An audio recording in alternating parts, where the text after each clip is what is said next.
Now then, Neville, stop being a train, dear, and come and sit down. Well, get into the station and then sit down. George, don't do that. She had great style in everything she did. And that was a big influence on someone as raw as me. Oh, well, what do television viewers want to know about one? Likes and dislikes. Yes, I've got plenty of them. Well, now, which do I like best, men or women? I think it rather depends what for. Yeah, I think, was it Celia Johnson who said about Joyce that she felt it was absurd that one woman should have so many talents? I go jazzy when I hear the beat, in an old world way maybe. A middle-aged matron, as you can see, in a middle-aged hat on her way to tea. But inside all hell is breaking loose in me. I go jazzy when I hear the beat. Joyce had this great knack of appearing to be cheerful on and off the screen. Oh, I couldn't do without my telly. Well, somebody give it me. I think it was the government. Could have been the Red Cross. It was that type of thing. But it's got this bad habit, you know. The pictures go like that. And you have to hit it. I knew very little about her, except that she'd played those parts in the Centrinians, and that I always wanted to do what she did, you know, those sort of over-extenuated ladies, you know.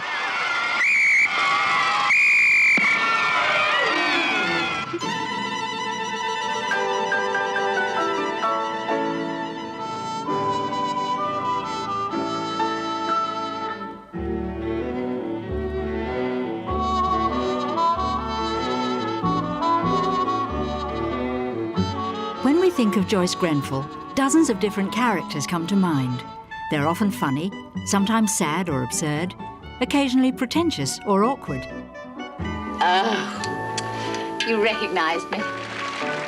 The fact is that Joyce Grenfell was equally at home playing an American aristocrat or a working-class tenant in a council high-rise. But whatever the role she assumed, Joyce was adored by audiences around the world who saw something of people they knew in her performances. To some of them, she was a gifted amateur with the guts and the talent to go out and perform.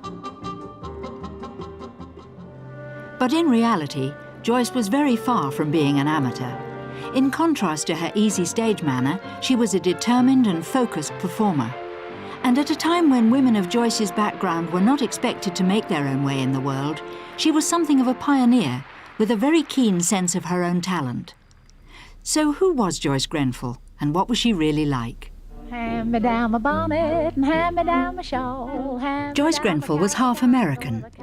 Her mother came from a distinguished Virginian family, the Langhorns.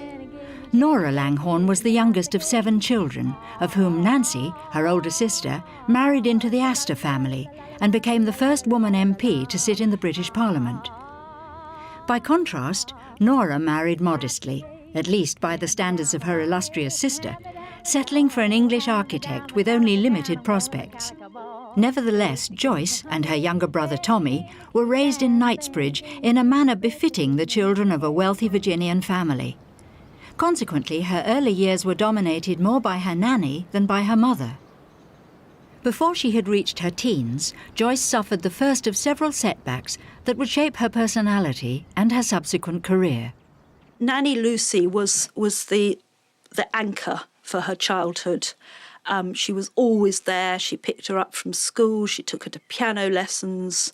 She took her to the dentist. She did all the things that a modern parent would do, but in those days a nanny did. And Joyce's parents decided that Nanny Lucy should leave the day that Joyce's period started. Unfortunately, they didn't tell Joyce this. They didn't tell her much about periods either. So when she was about 12, the inevitable happened. Nanny showed her what to do. Joyce went off to school. When she came back, Nanny had gone. No saying goodbye. Everybody decided clean break, much easier. And the light went out of Joyce's life. And I think it was from that time that she became a bit of a sort of prig, quite sort of prudy, and everything had to be just so. Joyce grew up under the watchful eye of her mother's sister, Nancy Astor, and spent her formative years on the fringes of aristocratic life, enjoying the dazzling house parties at the Astors' Buckinghamshire home, Cliveden. Here she is, aged 15, in some home movie footage shot by her uncle, Waldorf Astor, in 1925. We were rather fascinated by my sister and I, because we were 11 and 12, and she was something quite new. And she was quite a breath of fresh air in our family. She came into it from quite a different angle, which we put down to her being partly American. But she was into jazz, and she played the piano, and she went to nightclubs, and she lived what I think was called a flippity-gibbety sort of life, which we thought was splendid, and rather different to our parents' sort of life, who were really reconstructing their lives after the First World War, rather. Many years later, Joyce recalled those early happy years as a teenager among the smart set. Aunt Nancy's parties were always tremendously mixed. I mean, she was a great mixer of people. As a matter of fact, she didn't do the mixing, actually, because people really never got introduced at Cliveden. It was one of the features of life here. And I've often seen rather bewildered American visitors who would be standing around in the hall, and they'd come up and they'd say, I'm Mrs. Magruder, and this is Dr. Magruder, and Lady Astor's very kindly invited us to come down for the weekend. And then, you know, you'd explain that you were a niece, and it would all work out all right. But it was this extraordinary mixture of people. And you know, people weren't always very well identified. We always had a kind of family joke that it would be absolutely possible for someone to come and stay from Friday till Monday without anyone really finding out who they were, because Aunt Nancy would think it was a friend of Uncle Waldorf's, Uncle Waldorf would think it's a friend of Aunt Nancy's, or it might be one of the children. Joyce's life in the 1920s was typical for a girl of good social breeding. She learned music, went to parties, and appropriately became a debutante and was presented at court. But some years earlier, Joyce and her parents had become Christian Scientists through the encouragement of her aunt, Nancy Astor. From that moment on, her life and her lifestyle would be tempered by a devout commitment to her faith. Christian Science was one of the two foundations on which Joyce built her adult life. The other was Reggie Grenfell, the man she married at the early age of 19. Tall, quietly successful, and good-looking in an old-fashioned way, Reggie was to be Joyce's rock for the rest of her life. This is our red letter day, it's come at last, you see. Couldn't really be a better day, it's meant for you and me. This day. But the day Joyce and Reggie married was tinged with sadness. She married very young to Reggie. She was 19, and her parents had decided to stay together until she left home. And she came back from a skiing holiday 3 months after she got married, and her mother had bolted. And she had had no idea that her mother had actually been having affairs left, right and centre for years, but her parents had decided to keep up a good front for their 2 children. And so it was a complete blow. And she never really got over that shock. And I don't think her father did either. He, too, was a very strong Christian Scientist. And he was a bit of a sort of Eeyore character, whereas her mother was the most amazing, lively, funny. She was the sort of woman who walked into a room and everybody felt better. And she would sing songs and tell jokes and mimic. But the moment she walked out of the room, she'd completely forgotten everybody in it. So she wasn't a particularly faithful friend, wife or mother. And she did come to rely on Joyce enormously. Joyce was constantly paying off her debts. So with a financially irresponsible mother and a smart new house in Chelsea, acquired nonetheless through the generosity of her mother and Aunt Nancy Astor, Joyce set about earning her own living. She'd started writing to the BBC several years before, asking for auditions. And in those days, anybody could write to them and they would get an audition. And she had several auditions, and there are the reports from the producers saying, very pretty voice, might be used for one day. Forgot about her. A year later, she'd turn up again. Same guy auditions her, completely forgotten her. Similar comments. But Joyce's fortunes were about to change. Early in 1939, she was invited to a supper party by the BBC radio producer Stephen Potter. At the end of the evening, the guests were invited to perform a party piece, and Joyce chose to mimic a Women's Institute chairwoman. Among the guests there was the theatre producer Herbert Farjan, and unbeknown to Joyce, her innocent impersonation was about to change the course of her life forever. Well, let's get down to business, shall we? Mrs. Hailstone, dear, would you be so kind as to turn off your TV? Thank you, that's a bit better. Well, it's very nice of you to let us meet here in your front room. I think we're all assembled. Mrs. Brill, Miss Pell, Mrs. Coulch, Mrs. Hailstone, May... Joyce quickly demonstrated a talent for monologue. It was a talent which owed much to a friend of the family, the great American one-woman performer Ruth Draper, who stayed with them when she came to London. The theatre monologue was an easy act to programme in the light-hearted revues that were popular in the years before the Second World War. So when the producer Herbert Farjan watched Joyce performing her Women's Institute sketch at Stephen Potter's party, he knew how useful she could be to his forthcoming show, The Little Review. But Joyce had no previous experience in the theatre and had never really considered herself anything more than a natural amateur performer. The thought of joining a professional company was daunting, though she needn't have worried. When it came to monologue and song, Joyce was a natural. 3 lady choristers, members of the Royal Harmonic Society, singing in with piety, all the oratory. In Joyful Noise, after she's done a little joke about the ladies' conveniences not being quite up to scratch at the Albert Hall, and then she looks away and she does very slow. It's wonderful, and they're so economical. When she does the fortissimo, and then P, P, P, P, and after the last P, she go a little blink, and it's just so precise. And sometimes but we are at our happiest when we have a call to come and like anything as long as it's oratorio. She's portraying an amateur, which is even harder.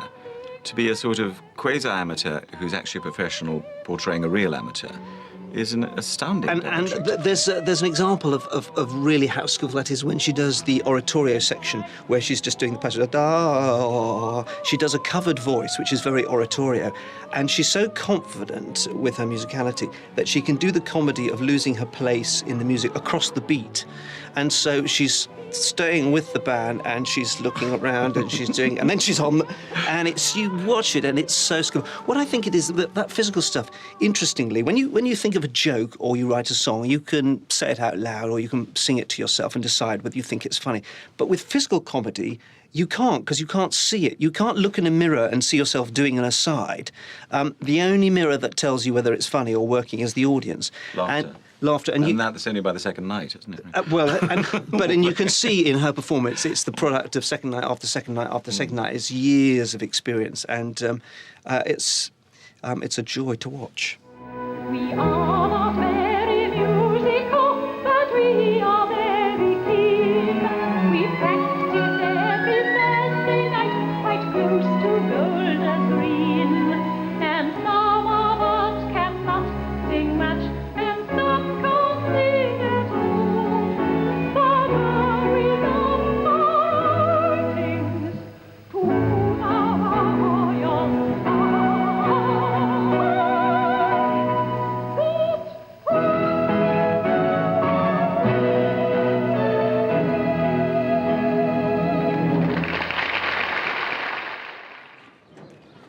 By now, war had been declared, and Joyce was suddenly faced with the prospect of temporary parenthood.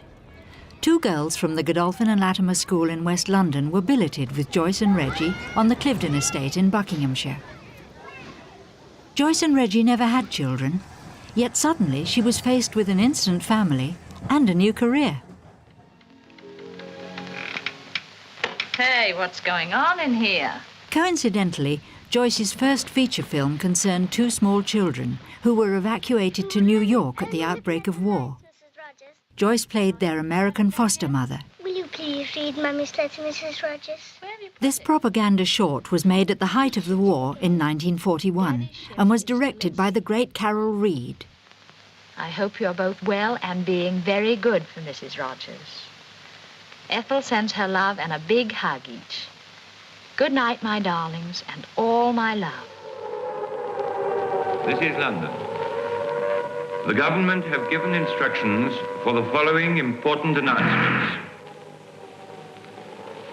Closing of places of entertainment.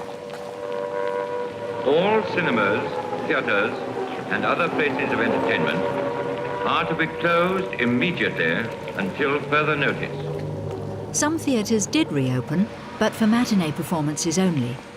Joyce, the surrogate mother, commuted daily between her cottage on the Cliveden estate, where she and Reggie had moved in 1935, and the escapist West End revues, in which she continued to feature. She was also beginning to establish herself as a regular contributor to radio. And as if this wasn't enough, Joyce also found time to help Myra Hess with her hugely popular lunchtime concerts at the National Gallery. As General Dogsbody, she made the sandwiches and served tea to the hundreds of music lovers who queued patiently in Trafalgar Square. In 1942, with 2 revues to her credit already, Joyce joined the cast of another Herbert Farjan production called Light and Shade. It had opened to poor reviews, and Farjan hoped that Joyce's arrival would revive his show's fortunes. But the cast of seasoned actors were less than enthusiastic about the arrival of this newcomer. The show had to be started by Betty Ann Davies, who was a very clever little comedian, and myself, doing, I cannot remember what it was, but it was some number where we were discovered on the stage at the very beginning. And so we had to get down to the stage and be prepared and in the mood for when the curtain went up, because curtains went up in those days. Nearly always now it's lights going up. On the stage comes Joyce in her very most sort of bossy mood. Oh, I really must see who's in front. Peeps through the curtain as if she was doing the local fete or something, and says, I love to know who's in front, don't you? Betty Ann, no, I don't. Amateur. When Light and Shade closed in 1942, women of Joyce's age were faced with the prospect of call-up to support the war effort. As a Christian Scientist, she wouldn't work in a munitions factory, so it was fortunate that she received a call from ENSA, the wartime department set up to provide entertainment to the Allied forces. Oh, Mummy, you don't understand. I've been thinking an awful lot about you and Daddy lately, now that you're both so old. Well, you're 40. Through the encouragement of Noel Coward, Joyce found herself in the midst of the North African campaign, and it was here, performing to jaded and generally unsympathetic soldiers, that she learned how to win over an audience. Her loyal and equally hard-working accompanist was Viola Tunnard. And they set off in a boat, all terribly secret, to Algiers, and they worked their way across North Africa, performing 3 times a day to anything from 2 wounded soldiers to 400 soldiers going off to battle the next day. She would walk into a ward, she would start to sing, and everybody cheered up. And after she'd performed half an hour of songs in a ward, she would go around and talk to every man. And she would write letters for them. If they couldn't, if they were blind or they lost their hands, they would dictate them to them. Well, how many performers will do that?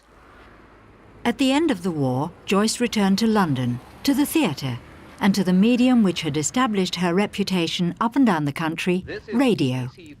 In fact, through her numerous and varied features for the BBC, Joyce became one of the most popular radio performers in the country.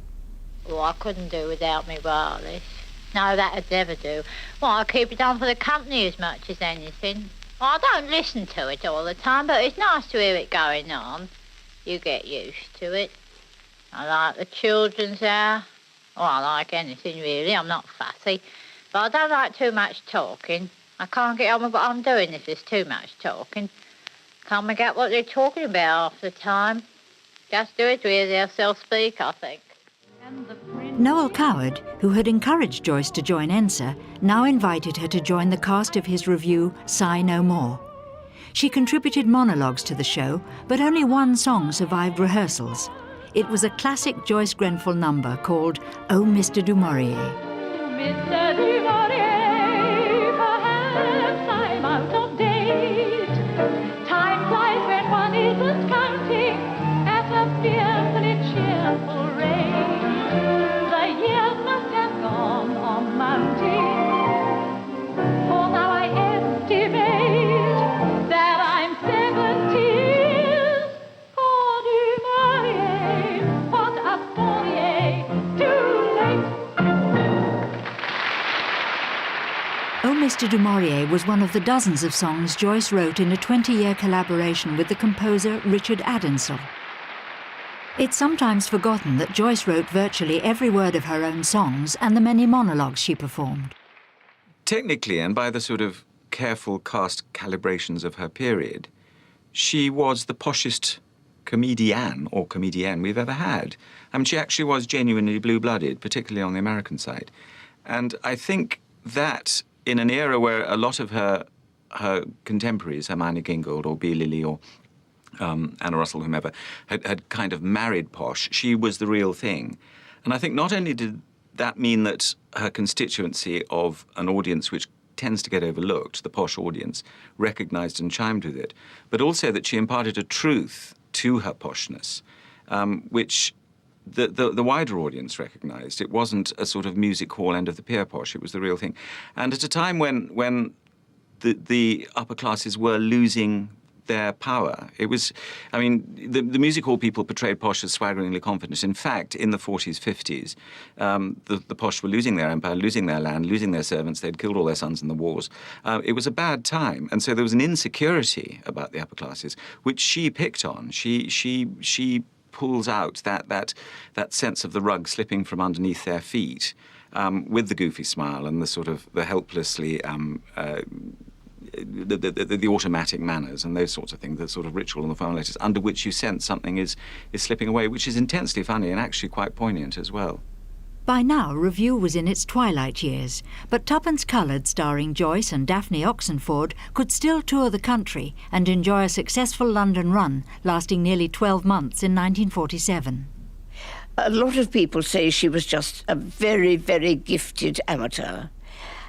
And I think in those days she was. She knew her own worth, but she was amateur. If anything funny happened, you know, it was almost a dig in the ribs. Join me in laughter. But she was very generous and really lovely to know. And I think after the first night in Brighton, they all went back to the hotel and thought, this is a disaster. And so they needed someone like Joyce to say, no, it isn't. We will do this and this and this, and it will be all right. And, of course, she had her great faith that everything would always be all right. And somehow it was for her. While audiences for the theatrical revue were starting to decline by the 1950s, Joyce was beginning to establish a reputation in the cinema, where a succession of mostly comic roles introduced her to a new generation of admirers. Include Ode to an Expiring Frog, some lines written by myself. Can I view thee panting, lying on thy stomach without sighing? Can I, unmoved, see thee dying on a log, expiring frog? Shh! Say, have fiends in shape of boys with wild halloo and brutal The noise. edges of comedy were pushed out with Joyce. it was always slightly verging on the, teetering on the edge of, you know, turning into parody. She never quite did, or maybe she did on some of the early work. And I think I found that very attractive, that you could physically recreate somebody's walk and talk, almost as if you were taking off a teacher, you know. I think I found that a good thought. And I went much more in that direction than, you know, in the direction that some actresses, would-be actresses, might want to be Peggy Ashcroft. You know, we didn't often see Peggy Ashcroft in Hull, but we did see St Trinian's, and we did see Joyce a bit on the television. Joyce's career was soaring. Through her early television shows, her popularity increased still further.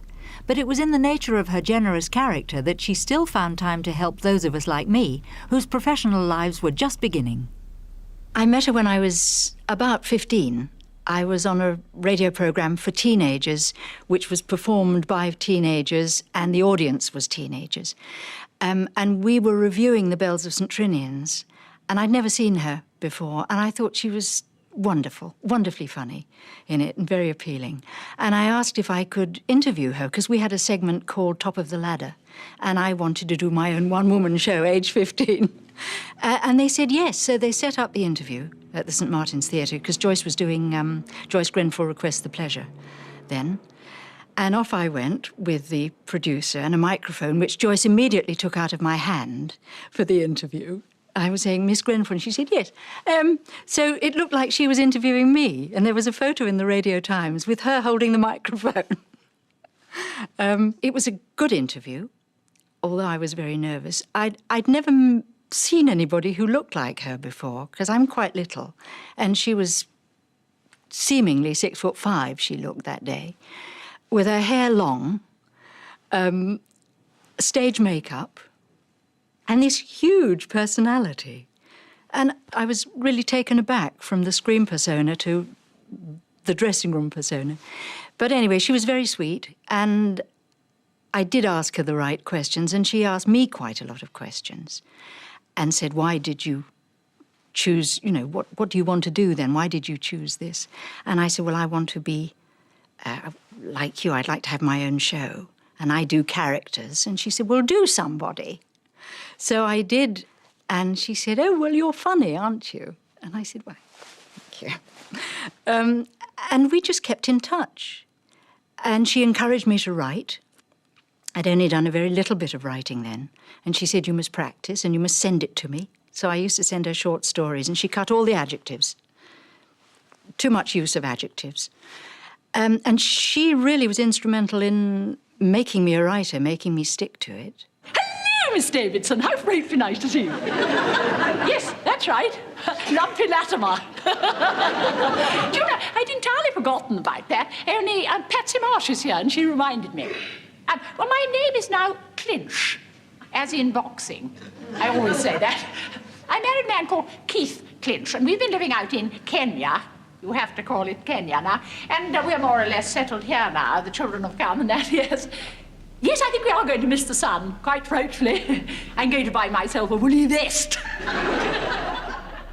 Joyce's understanding of the business she was in and the commercial value she could place on her work brought out another side of her character that was not generally recognised. Joyce the businesswoman. She was canny with money. I know she was a high earner on radio. I think probably the highest. You know, when people were getting 15 guineas, I think she was getting 75 or something like that, and doing very well and investing it wisely, and she was aware of money. Some of the men she worked with, like Gilbert Harding, would have been furious if they'd known that she was being paid more than them. But I found evidence of the contracts in the BBC archives with little memos saying, we'll pay this woman this once, but don't let it get out. So she believed very strongly that women were worth as much as men. The character of Police Sergeant Ruby Gates, which Joyce played in the first 3 St Trinian's films, would be the most famous and popular of all her film roles. Yet it was not a part she particularly warmed to. Before you joined the police, you taught in a girls' school. Yes, I was a games mistress. Quite. and that's the reason I've chosen you for this job. I want you to go into a girls' school, incognito, of course, and see what's going on there. It's not St. Trinian's. St. Trinian's. No, Sammy. No. You, of all people, to send me there. There are limits. I won't do it. I shall regard a refusal as a dereliction of duty. I can't help it. It's not fair. You're taking advantage of me. Don't be ridiculous. Yes, you are. After all we've meant to each other, it's wrong. She was deeply embarrassed by St. Trinian's, which she saw as light and fluffy and generally silly. And she was asked to be in the last, I think there were 2 more St. Trinian's, and she just said, no, thank you, I've grown out of that. To start with, I think she was just in films because she was flattered to be asked. She was sent hundreds of scripts that she didn't want to be in because she said, you know, this isn't serious, or it's too serious, or it's atheist, or... You know, she was quite strict on what she'd be in. Joyce was also quite strict about allowing others to share her work with her.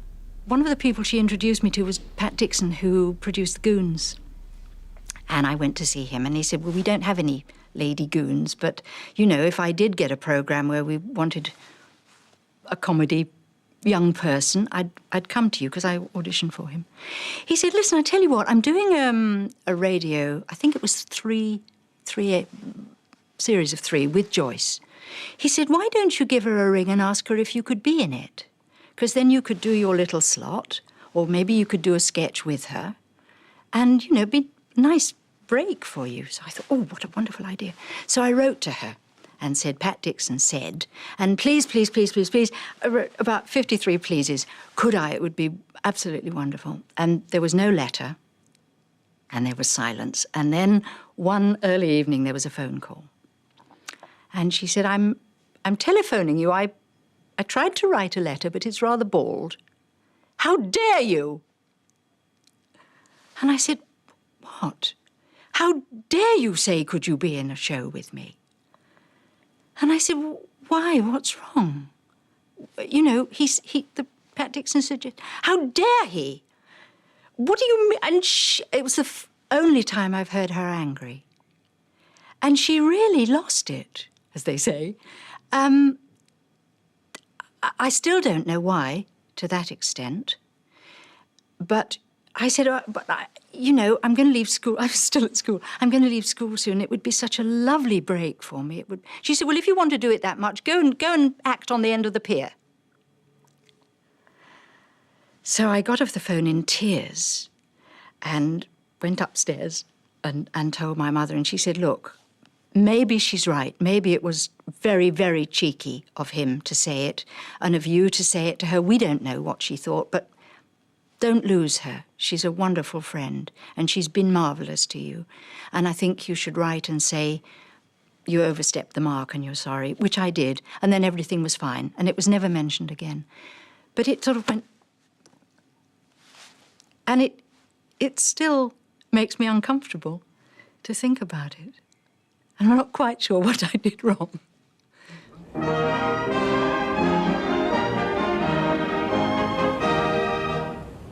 By the mid-1950s, Joyce's reputation had spread abroad. Her London revue, Joyce Grenfell Requests the Pleasure, had been a huge commercial success, and the show transferred to Broadway. American audiences loved her typically English brand of humour, and she quickly attracted the attention of America's premier television host, Ed Sullivan.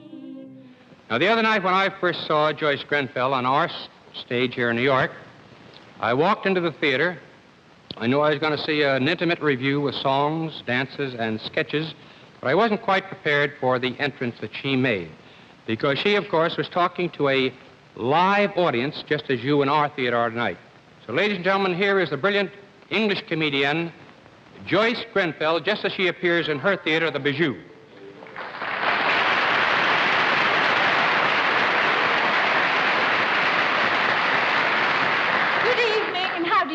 Very nice of you to come. Do you know each other, Mrs. What is extraordinary about Joyce's first appearance on The Ed Sullivan Show is the way she treats a television audience of many millions in exactly the same way she would a tiny audience in one of her theatres, without any nervousness. Well, it's so exhausting just existing, isn't it? What's it all about, one longs to know. It's one long rush. After one of the Ed Sullivan shows, Joyce met the young Elvis Presley, making an early appearance on American television. In a clash of cultures, Joyce remarked that Presley was pleasant in a roly-poly sort of way. He put his arm round my neck and breathed down my ear hole. Joyce now had an international reputation, and her peculiarly English humour found an appreciative audience in Australia. Among her ardent fans was a young undergraduate, Clive James. First of all, the whole Australian theatre-going class was steeped in English traditions. I mean, they'd be seeing people like Googie Withers and John McCallum on stage, Laurence Olivier touring and everything. There was a high value was placed on the English heritage, and there's quite a lot of knowledge about it, and indeed sort of distant nostalgia for it. I mean distant in the sense of far-flung, and the way you feel things more intensely when you're 12,000 miles away. She had all that going for her. But she was a natural Democrat anyway. I mean, if ever anyone had the common touch, it was Joyce. She just wasn't common about the way she did it. You always knew she was a lady, but she could put anyone at their ease. She was popular with her drivers. That's always a good sign. Cheryl, I had a coloured picture postcard from that foreign fella I met at Easter. Remember? I told you. Well, you know my boy Norm? You know, the one that drives the lorry with the big ears? Well, he was a bit funny about me knowing this Heinrich. But I said to him, look, I said, you've got to have hands across the water nowadays. So he says, mind you don't fall in. So carefully did Joyce prepare her shows that she was not beyond chastising her audience if they interfered with the performance. One night in Sydney, she told the audience to stop eating sweets. It was a famous occasion because the Australians cultivated it as they were. They understood perfectly what she was up to. They appreciated it. That's what they were there for. That's why they bought the ticket. They had not learned to be silent during the performance, and they liked eating sweets. So everyone bought a box of Winning Post chocolates to share, you know. Every couple had a box of Winning Post chocolates. Winning Post, that was the brand. It was a green box. You take off the top, and there was a choice of chocolates, and each chocolate was wrapped in an individual piece of crinkly paper. So when the lights went down at the start of the second half, everyone had bought their chocolates during the interval. There was this quiet storm of crackling. It was as if locusts were attacking your television aerial. It was an extraordinary noise, and Joyce stopped. She put up with it for a few nights, and about the sixth night, I think, of the run, she stopped and said, look, you really have to stop doing that. It's very, very good of you to be here, but if you want to hear what I have to say, you've got to make slightly less noise, or I'll just be here moving my mouth, or something like that. Anyway, there was a tremendous silence in the auditorium, and then there was this collective sigh, the sound that the top of the box makes when it goes back on the box. And the top of the chocolate box went back on the chocolate box all over the house, and that was the end of it. And for the rest of the run, she was never bothered again. But that was, she seized her moment. And the reason she did it was she did not like anything extraneous to happen to this careful thing she'd orchestrated. Joyce wrote nearly all her monologues after the Second World War, and her characters would become classics for generations to come. Such peaceful thoughts my mind doth fill, serene my heart today, and sweet and calm, and doubt is fled away. Unclouded is the view I see, and undisturbed. I've just remembered something absolutely ghastly. I forgot to go into the kitchen before we came to church to turn the gas off underneath the chicken bones I am turning into soup.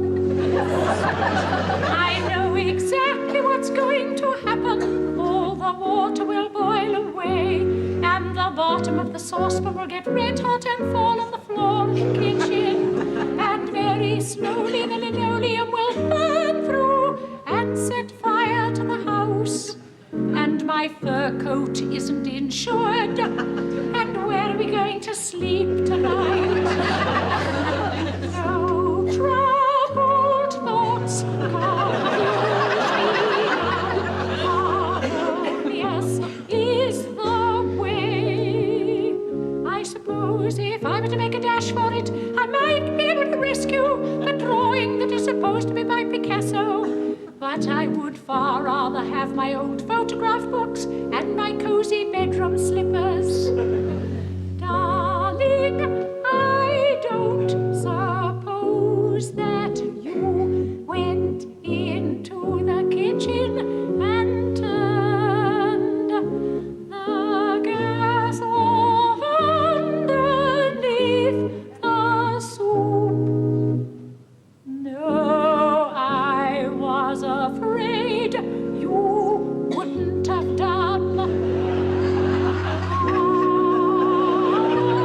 Excuse me, Joyce's television recordings would influence a whole generation of female performers, like Dilly Keane. Well, when I went into the theatre, which I suppose is, 30 years ago, my mother thought I was going to hell in a handcart. She thought I was going to, I don't know, end up on the streets. I'm now in the Lyric Theatre, and outside there are girls plying their trade in doorways. I think that's what my mother thought I was going to be doing. And she was horrified and tried to stop me. And, they wouldn't pay for me to go to drama school or anything like that. So, yes, of course, it's got much easier. And I would point to Joyce Grenfell and say, but she's from a frightfully grand family. Yes, well, it's all very well, darling. But she had connections, and we have no connections in the theatre. In spite of differences in their backgrounds, Joyce and Dilly Keane do have things in common. We shared the fact that neither of us had children, so I suppose they become a kind of family. So I haven't had that sort of huge drain on my time that I have to sort of rush back and look after somebody who's doing their GCSEs or something. So therefore you can look after the people who've given you a livelihood. The failure to have children was the one enduring sadness in Joyce's life, although if she had been a mother, we might not have had Joyce the entertainer. But even without children, Joyce could still perform the role of mother. You should have seen her running a kids' party. There was nothing like it.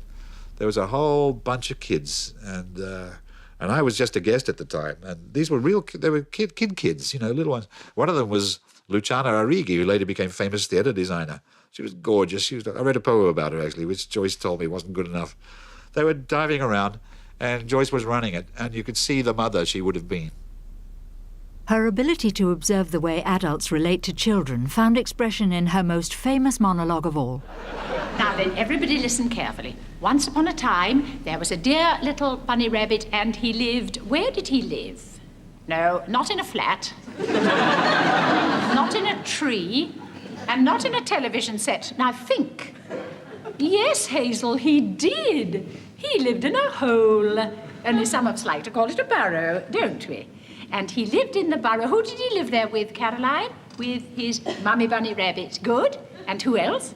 His daddy bunny rabbit. Right. And who else? All his little brother and sister bunny rabbits. Wasn't that nice? Yes, it was, Sydney.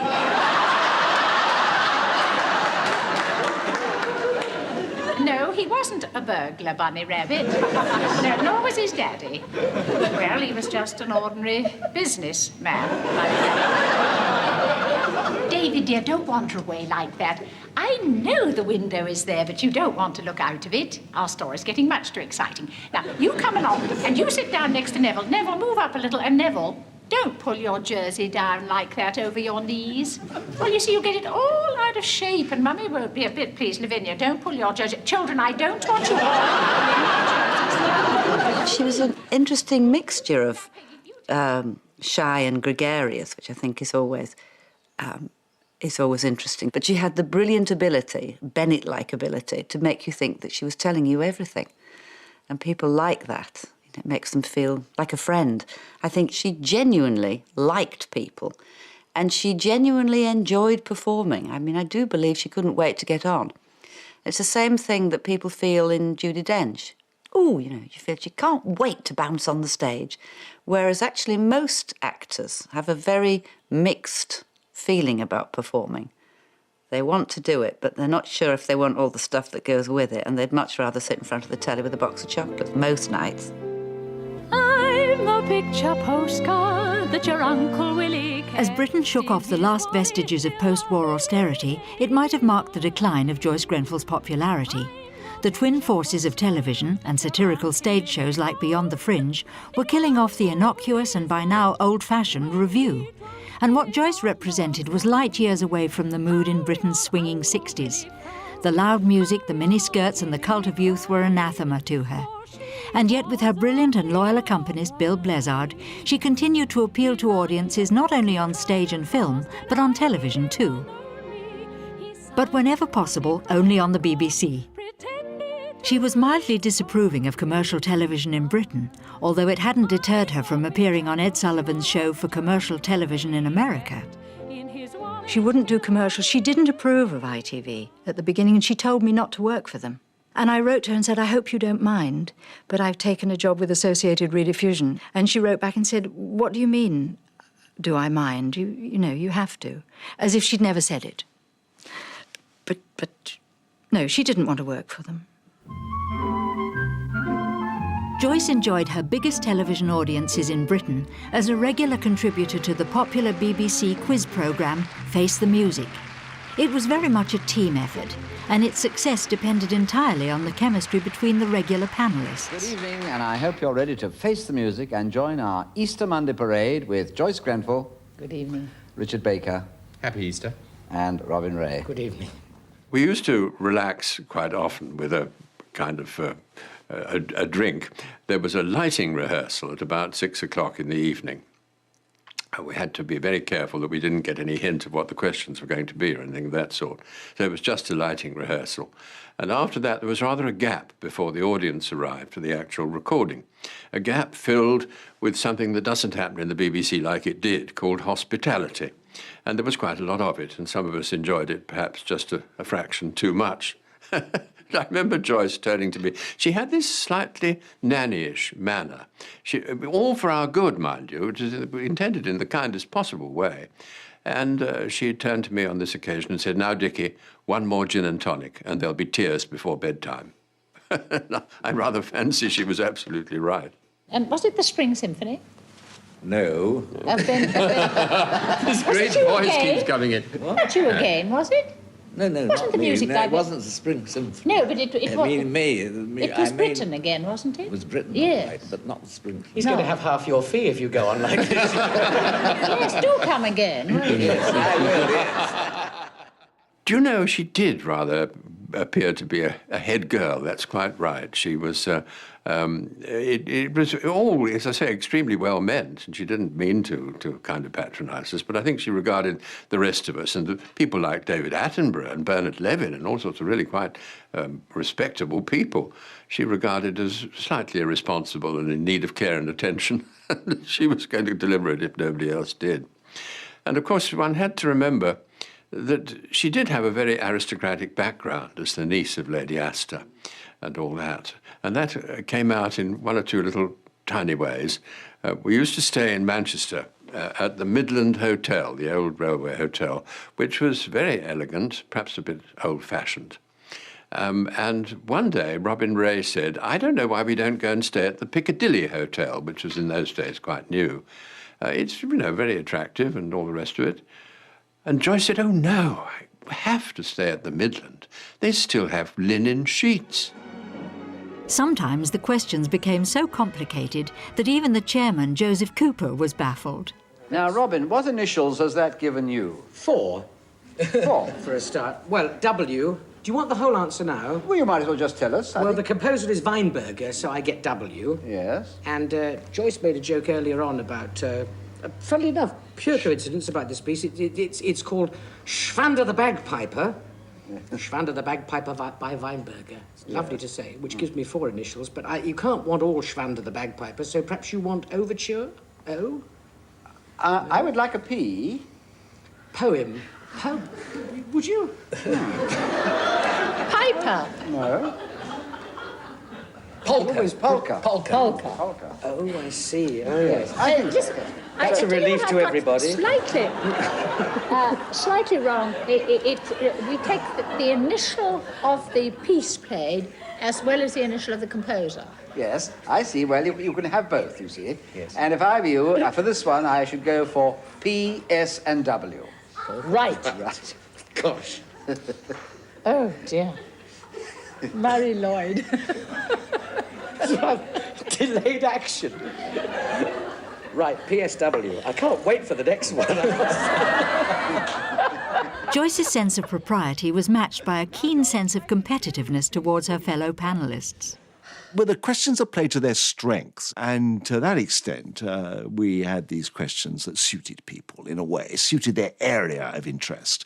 And this was a question which was to do with, I'm going to play you one phrase, said Joseph Cooper, and can you complete it? And Joyce had a nice little voice. And so he played one note on the piano, T, and of course he was going to go on to T-ya-da-dum, ba-da-dee-da-da-dum, ba-da. And he played the one note, T. I know it, Joe, she said. I know it. It's La Jeune Fille, which is the Debussy prelude. And not only she did know it, but she said, Joe, it feels like I've won Wimbledon. And not only won Wimbledon, but won it with an ace, she said.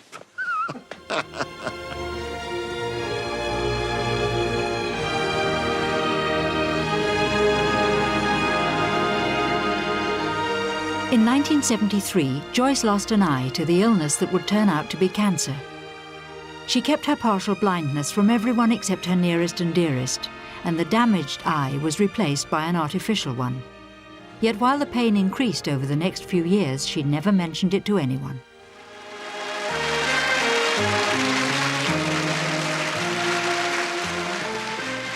Irrepressible and absolutely determined to carry on as normal, Joyce appeared on The Michael Parkinson Show in 1976. I had done this thing of making the audience close their eyes, and because I say that radio is the most imaginative of all the media, I make them look at and see me. I'm an enormous lady, you know, with a face like an expression, what do I say, a face like a reflection in a spoon, I once said. I've kept it in. And I say, shut your eyes and I will try and make you see another shape. And it's really rather heavenly. I've seen a lot of these young students sit there, you know, and they listen and you see them going when they recognise. And, of course, they're doing all the work. Shall we try it with the audience? Well, yes, shall we? I wonder if they will. Shut your eyes and I'll try and make you think that I'm another shape. Now, you know what shape I am, but all right, now shut your eyes and don't cheat. I would like to think that you would think that I was a little old lady in a cottage somewhere in Buckinghamshire, and I've got a little old pussy cat, and I keep oh, he's a lovely little old cat. Yeah, but you know, he has to go out a lot now.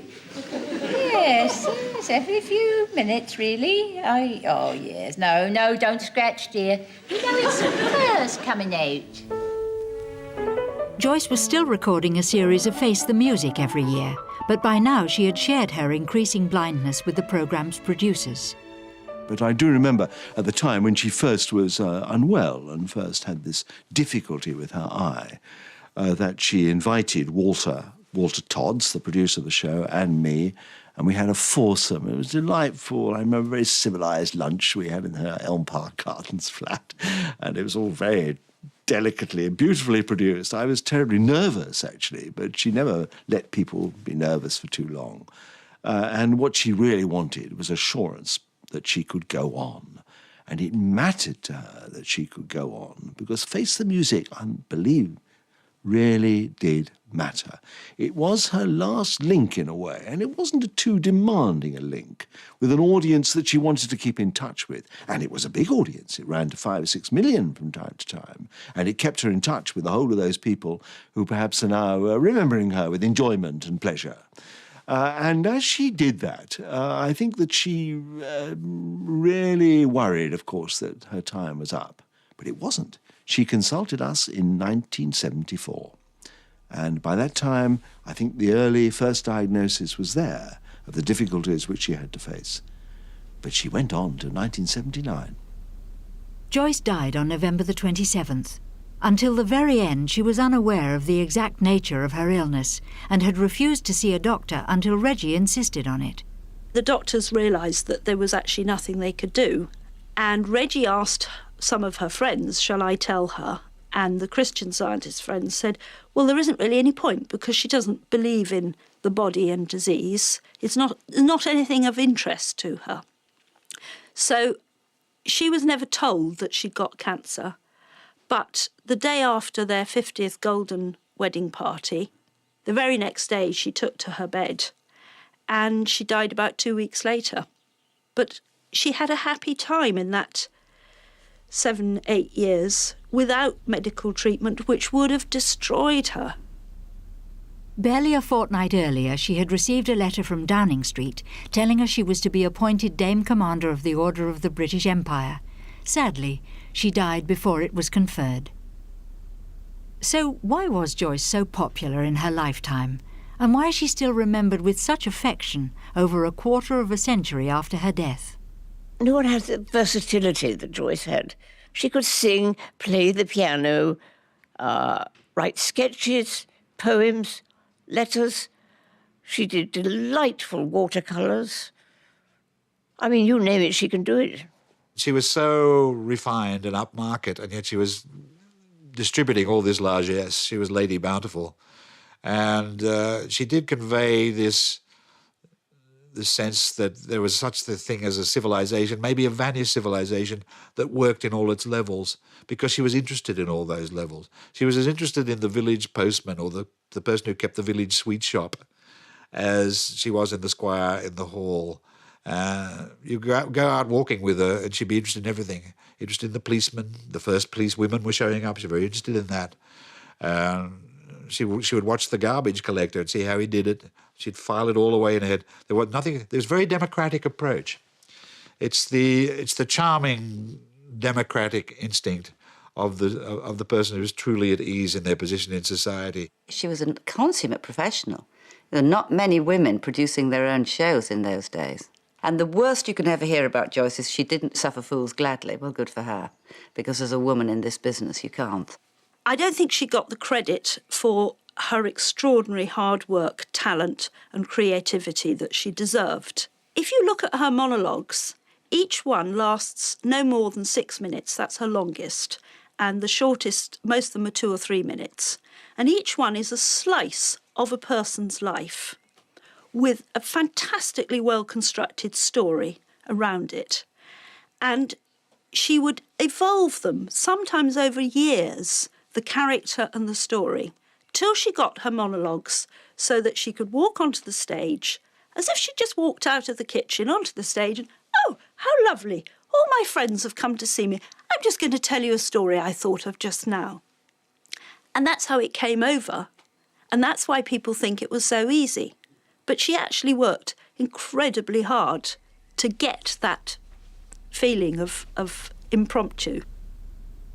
Joyce Grenfell paved the way for some of Britain's most popular comediennes, like Victoria Wood and Catherine Tate.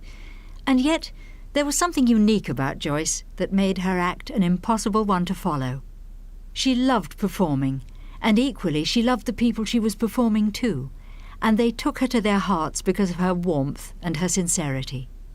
Joyce was part of the family, and over a quarter of a century after her death, her refreshing presence is as welcome today as it ever was. So stately as a galleon, I sail across the floor, doing the military two-step as in the days of yore.